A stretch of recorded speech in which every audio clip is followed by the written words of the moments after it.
You're watching Beyond Market. Welcome. I'm Esther Awuni. Many thanks for joining us. On today's show, we'll discuss Nigeria's journey to self-sufficiency in rice production. As always, you can join the conversation with the hashtag Beyond Market, and you can follow my Twitter handle too, at Esther O. Awuni. Now, Nigeria in recent years has made moves to attain self-sufficiency in rice production. Richard Ogundele, founder and CEO JMSF Agribusiness, joins me to discuss the journey so far. Richard, thank you so much for your time today. Now, Richard, let's start off with where Nigeria is right now in terms of rice production. We're trying to, according to the government, achieve self-sufficiency, first of all, in rice production by the year 2020. Let's hear your perspective in terms of where we are right now in terms of current production, what the deficit is, and if we are on the right path to achieving this production target by the year 2020. Currently, Nigeria is actually producing 84% of its total annual demand, which is exactly 7 million metric tons per annum. As of 2016, we were able to produce 17.5 million metric tons of paddy rice. And out of that, 5.7 million metric tons of milled rice was obtained. Now, this leaves us with a gap of 1.2 million metric tons of milled rice for consumption. In terms of self-sufficiency, yes, at 84% of our annual demand, we are very close. So the remaining 16% is what we will need to work on to ensure that we hit the 100% mark and then begin to think of becoming a net exporter of rice globally. Now, as a country, we're really making all the effort. We are mobilizing the farmers, ensuring that we do our best as a country to get them to understand the role they are playing in this new movement in terms of becoming self-sufficient in the production of rice as a nation. I think I've heard the federal government say at some point that if we are to achieve this target or that this target of 2020 is largely dependent on the sustainability of the Anchor Borrowers Program, which of course gives farm inputs both in cash and kind to smallholder farmers producing all kinds of commodities, including rice. Do you share that sentiment too? I do, because the Anchor Borrower Program is actually supposed to be a driver to spur on the smallholder farmers, grant them access to input, credit, and also provide them with some level of extension service delivery to improve their production. However, the challenge remains in ensuring that credits already given to the farmers come back as at when due, so that they can actually repeat the cycle and continue. To the best of my knowledge, the Anchor Borrower Program is functioning, but how effectively, we will need to discuss that on another terms. Well, let's take a couple of steps back. Before now, Nigeria was, a net importer of rice, and we've seen the numbers reduce dramatically. But before we go further into how much we're producing and the progress we've made, let's talk about what you would say was what moved the needle in terms of when we decided as a people, as a government, to stop importing so much rice into the country. What would you say moved the needle? How were we able to break through from that? I think the right person to get that credit will be the immediate past Minister of Agriculture, Dr. Akinwumi Adesina, who rolled out the ATA program, the Agriculture Transformation Agenda. Within that program, they had the GES scheme where farmers were able to access inputs. They were able to get fertilizers, seeds, chemicals, and trainings on time, which helped them to really get on with their activities. And building on that over the last, should I say, 8 years into this new administration, and the agriculture promotion policy came on board, they've just followed on to what they've achieved by the foundation led by the ATA under that Akinwumi Adesina's administration. And I can say that that is what has helped Nigeria to move the needle from where we used to be to where we are today. Now, oftentimes we hear about the federal government talking about bringing in new rice mills, spreading them across the country so that we have an even distribution of rice production across the country. And last I checked, according to the federal government, 10 rice mills will be delivered to 10 states on or before December of this year. And I mean, they put the cost of each plant at 1 billion naira each. So I just wanted to share your thoughts in terms of how much was the kind of investments that perhaps the government on one hand, and if it's happening, the private sector too, the kind of investments that are coming in to help drive this rice production.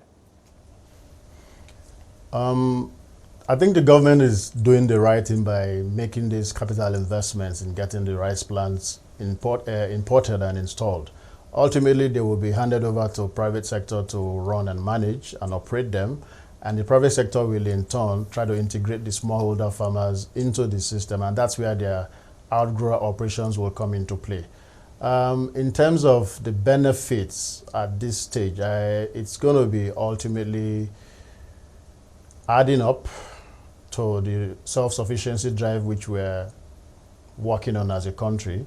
And I will believe that from all ramifications, when you look at it, it's a good thing for the government to make such investments, because the private sector, as it stands right now, wouldn't have access to funds to be able to procure these things. The interest rates are just too high. So they will be able to probably, over time, amortize these investments and repay the government whatever the lease arrangements will be. I wanted to also ask you, what kind of rice are we producing right now in terms of quality and the nutrition level? I mean, I hear oftentimes that we're producing the paddy rice, but I know that, and I've heard in the past that, especially at the International Institute of Tropical Agriculture, that there's ongoing research to produce rice that's, that's more nutritious than the ones that we've known in the past. What can you tell us about that? Actually, rice paddy is the raw rice which is grown and harvested and then taken into the factory and milled, and that's why you have it called milled rice. Okay. That is the polished rice that is bagged and we all eat. In terms of nutrition, the rice grown locally in Nigeria is definitely far more nutritious than the imported rice. That's why we're emphasizing on buying local, eating local, homegrown produced rice, because the rate of polishing is not as terrible as the one done internationally. Secondly, the rice we are consuming in Nigeria locally is the one we produce in that same year, that same season. The imported rice that we buy is sometimes 5-10 years old in the warehouses, and they just import them.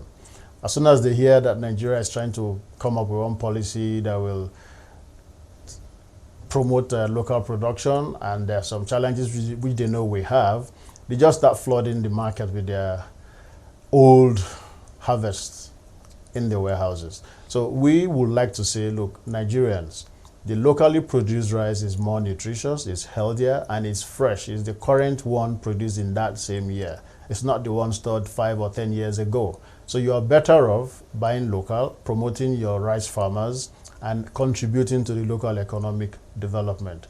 When you buy foreign rice, that money goes out there and doesn't develop our country in any way. Now, that being said, we know that rice smuggling is still a problem. To what extent would you say that it's still a big challenge to us becoming self-sufficient in rice production? Now, there are several sides to this question. I'll first of all take it from the data perspective. We have 18 states in the country producing 80% of the total annual production of rice in Nigeria. Out of that, 72% of that comes from the northwestern part of this country. That is the part of the country that was very badly hit by the floods in 2018. That accounted for the reduction of output from the farms into the factories, and ultimately the amount of rice we were able to get last year dropped. In Kebbi State alone, about 20,000 hectares of land or more of unharvested rice was left because of the flood. Now, if we consider the fact that in 2019, the government is hoping to at least stop importation of rice, and by 2020 attain self-sufficiency, we need to begin to think of making use of both seasons for rice production. Wet season rice production is 75%. The dry season is 25%. That means If we are badly hit by flood, which is a direct impact of climate change, we need to begin to think, how do we climate-proof our agriculture within that same wet season? How do we expand it and make use of the dry season by doing more of irrigation farming? And how do we control our borders? We have 1,014 land gazetted borders, official borders, and it's a very big expanse of land. We don't have men there, we don't have cameras, we don't have any sort of fence or gate or wall. So people just walk across and the smuggling happens free of charge. If you go up north, you see them bringing rice on bikes, they load them into trucks and into the country it comes. Benin Republic next door is a very huge importer of rice, and the country is so small that that volume of rice they import cannot be consumed by them. So technically, that rice is being imported into Benin Republic and smuggled into Nigeria. So if we want to really attain self-sufficiency in rice, we need to work on our climate-smart agriculture approaches. We need to ensure that we have data available for farmers from NIMET to be able to plan the agricultural activities. We need to ensure that our borders are properly policed so that we know what comes in, who brings them in, and where it's going to. Revenues are lost because we can't really account for these things. So right now, the challenge is hydra-headed. We need to attack them from all angles. So self-sufficiency for Nigeria rice, yes, we are getting there. But the challenges are quite numerous, but they are not unsurmountable. But would you say that we're already having conversations, or that the government or the authorities in charge are already taking steps towards addressing those issues?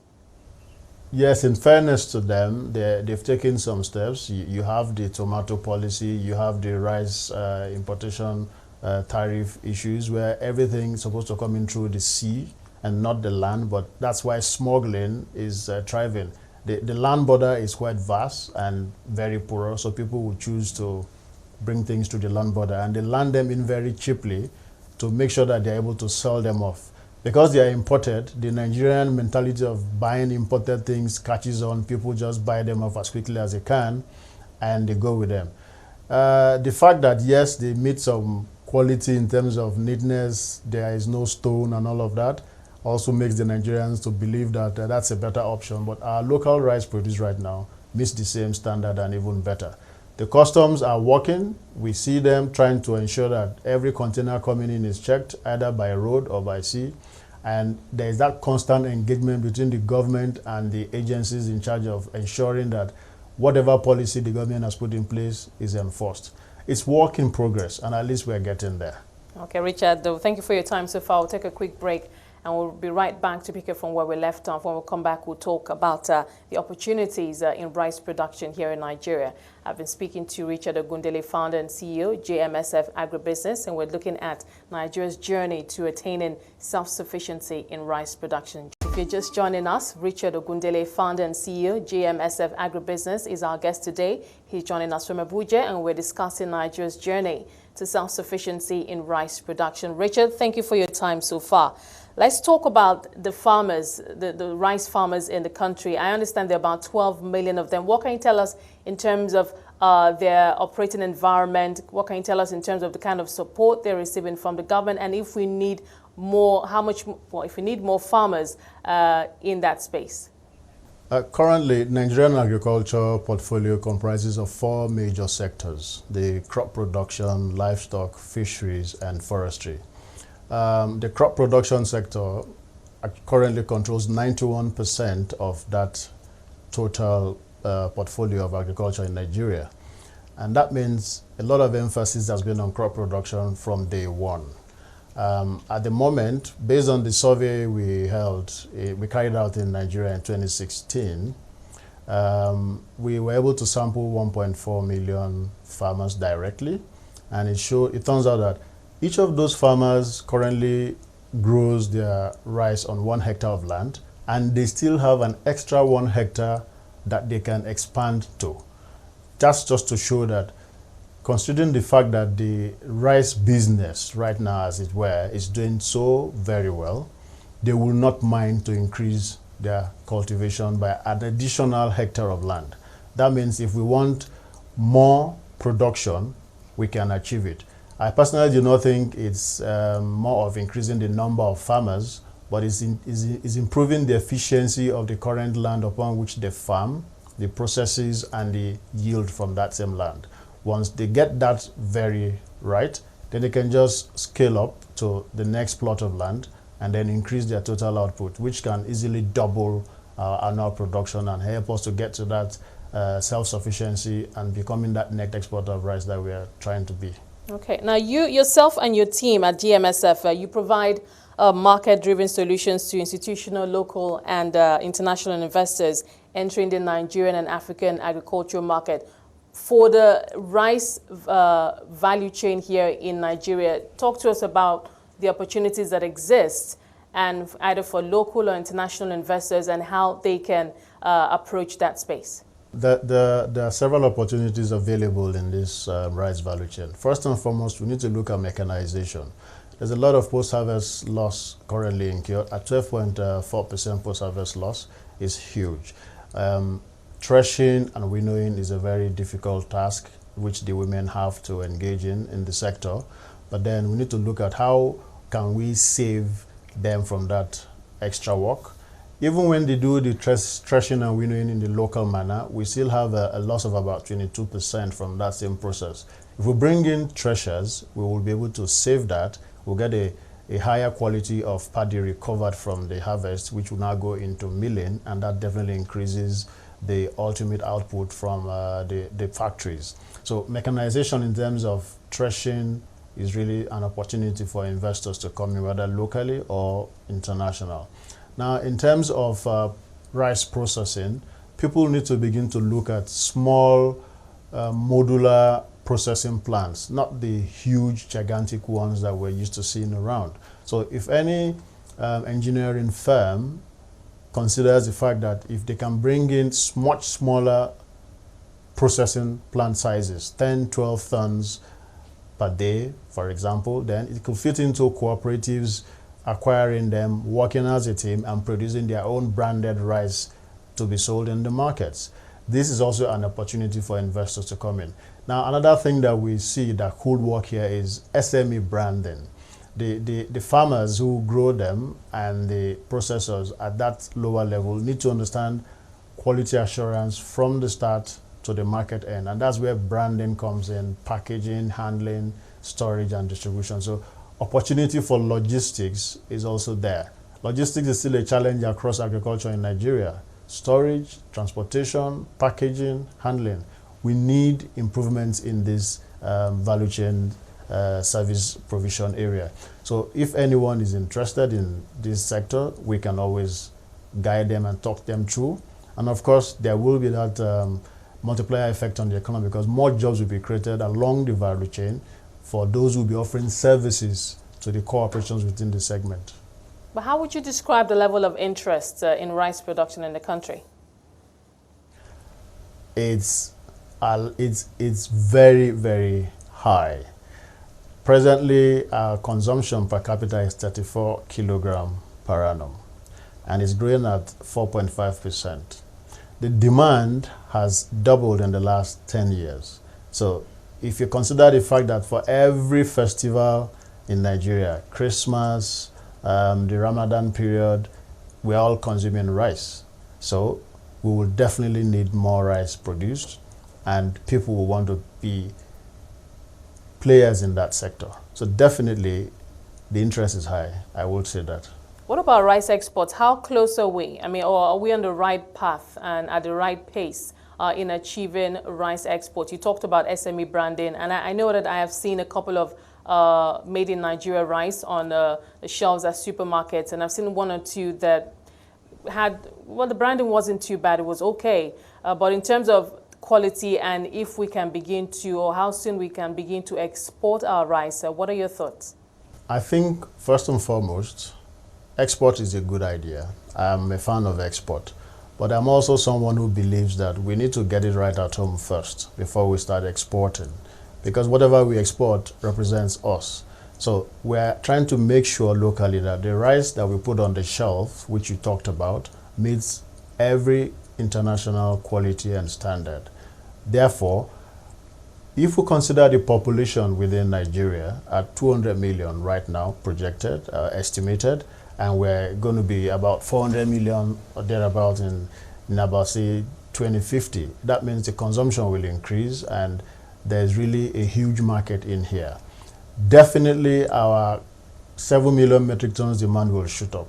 So in the next, say, 3 to 5 years, if we continue at this pace, solve the problem of climate smart agriculture, which we are trying to understand and introduce into our farming system in Nigeria, perhaps at that point, we'll be able to meet our local demand, then begin to think of that export. Export is close, but we're not yet there. What about the level of research and development? I mean, to what extent are we doing that? I know we talked earlier about, you've said that the rice that is produced here is quite good and nutritious, and obviously, but I always believe that there's room for research and development. What are your thoughts on that? For research and development in Nigerian agriculture, it's a big gap because not much is being done to ensure that the research end thrives, and whatever the outcomes from the research is brought into the farm so that farmers get to understand it and begin to make use of it. There seems to be that disconnect between research and the real sector. So we need to lay more emphasis on ensuring that the research centers get more funding, they get better capacity and the necessary trainings that they are going to need to improve what is coming out. At the moment, everybody relies on IITA to show the way in terms of new products, fortification of seeds and the rest of them. That's good, but as a country, Nigeria, we need to ensure that when budgets are allocated, it gets released on time, and the agencies who are supposed to receive them actually do receive them and make use of them. So research is still something we need to work on seriously in this country. Now, for the agri sector this year, and just quickly thinking back to 2018, it didn't exactly have a fantastic outing, but of course, hopes are high for 2019. What are your expectations in terms of perhaps either existing policies boosting the sector or perhaps the hope of new policies to boost the sector? 2018, I would say, was a good year for agriculture in Nigeria. Based on the data released by the National Bureau of Statistics, the third quarter 2018, agriculture contributed 29.25% to the real GDP, and it grew by 1.91%. That's very good, so to say. The national economy itself grew by 1.81, even though it's projected to grow at 3.01% in 2019.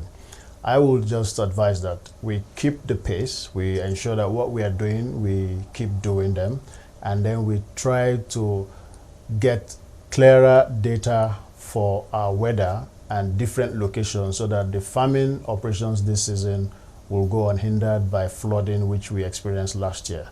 Climate change is real, and we are badly hit in Nigeria because our agriculture is mainly dependent on the rains. We do more of wet season production than the dry. So we need to begin to think of irrigation farming more in Nigeria. So I would say 2019, I'll just maintain the same projection, nothing too much out of the blues. For now, let's stick to where we are, and hopefully we'll do well. With the success that we've recorded so far in self-sufficiency in rice production, what other crop commodity do you think that the government could also, take a look at, take on board, and perhaps with lessons learned from the rice example, also employ to that to get another success story? That other crop will be the other sister, I will say, to rice. In Nigeria, we eat a lot of rice and stew. And to make the stew, we have to use tomatoes. So the other crop I will imagine to focus on strongly will be tomato. Just like we have the policy on trying to reduce importation of rice, we also have that same policy to reduce importation of tomato paste. And this is something that is being worked on by the government, talking to the customs, talking to the seaports, so that these policies are actually enforced at the points of entry. there's this disconnection between government announcing a policy and the agency that is supposed to implement them being aware and actually doing what they are supposed to do. We've had several meetings where we're trying to make the government understand that these agencies are not enforcing them the way they are supposed to, and we're still getting a lot of leakages. The borders affect all our commodities, whether it's rice, whether it's tomato, whether it's shea butter, whether it's oil palm, everything we're producing in this country, they just go out through the borders. We're not adding value to them. If we are able to add value, then we bring in processing, we bring in job creation, but the challenge again is power. We still need power. We need improved infrastructure like roads. These are a lot of little things that we could fix and get our environment better for agriculture. All right, Richard, thank you so much for talking to us today. We appreciate your time and, of course, your perspective on how Nigeria's journey so far to attaining self-sufficiency in rice production. I've been speaking to Richard Ogundele, founder and CEO JMSF Agribusiness. With that said, on Beyond Markets, thank you so much for being a part of it. Remember, you can watch all previous episodes of the show on our website at cnbcafrica.com. You can also stay engaged with the hashtag Beyond Markets, and you can send tweets to my Twitter handle too, at Esther O. Awuni. Do have a great day.